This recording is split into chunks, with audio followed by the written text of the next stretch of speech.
The most interesting thing in impact: will the collapse of Silicon Valley Bank and the cascading disruptions impact charitable donations by tech companies?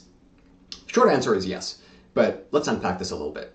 Startup-focused lender Silicon Valley Bank last week became the largest bank to fail since the 2008 financial crisis. It was a sudden collapse that agitated global markets. It left billions of dollars belonging to companies and investors stranded. And it sent shockwaves throughout the global financial system, and it prompted regulators to step in and contain the fallout. Now, the collapse also raised concerns that rising interest rates could expose vulnerabilities in the global economy, because this whole decades-long era of cheap money, that's really coming to an end. SVB was ranked the 16th biggest US bank at the end of last year. It has about $209 billion US in assets, with about $175 billion in deposits. Now, this is largely concentrated with tech startups and tech companies around the world.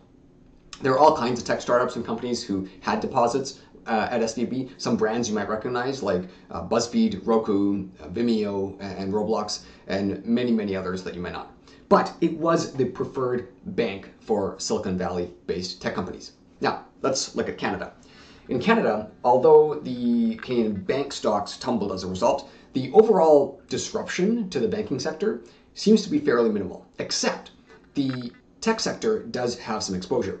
One of the largest accelerators in the country, Communitech in Waterloo, reported that about 120 companies in Waterloo are affected by the SVB crash. And that's about 10% of all of Waterloo's local startups.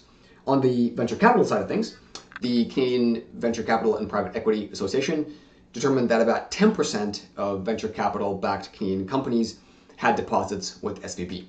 And the Council of Canadian Innovators also weighed in. They said that about 9.3% of the 64 companies that they surveyed were severely impacted, meaning that they wouldn't be able to cover payroll or operating costs without access to their SVB accounts. All in all, the exposure is nowhere near as severe as tech companies based in the US or Europe. Now, let's shift gears a little bit and talk about how this relates to charitable giving. There are two trends at play here when it comes to impacts on charitable donations. The first is that tech entered a sharp downturn in mid to late 2021. This is due to a range of reasons that I won't really get into, but this is continuing to scare off investors. Valuations crashed last year, and tech companies around the world have laid off more than 350,000 people globally. This includes a lot of Canadian companies like Shopify, Hootsuite, Benevity, Lightspeed.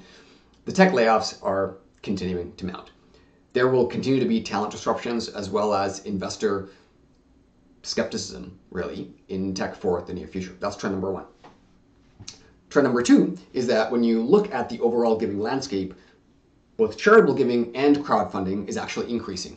And this is very promising. Now, there are some emergency relief donations that cause the short upward sort of spikes, but generally the trend is moving up. There are variations, however, depending on the types of donations and specific subsectors. As an example, donations of securities, like stocks, bonds, mutual funds, these have declined because the stock market is at a slump. Crypto donations are down, and some subsectors like the arts and sports are seeing lower than usual donations. The thing is, though, there's no clear way to disaggregate the data to see how much of the overall donations actually come from tech workers and tech companies. But I'm hearing that overall, purse strings in the tech sector are tightening due to the tech downturn, and now the SVB collapse certainly adds to the disruption.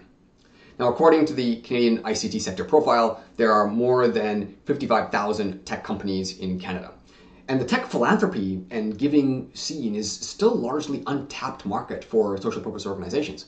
And I actually believe that the tech sector can boost the overall giving landscape. And that is if changemakers want to set aside the skepticism and reach out. And that's my take. The disruptions in tech can make folks skeptical about the future, but now is actually a time to engage them in giving, donating, and community partnerships. And that's the most interesting thing in impact.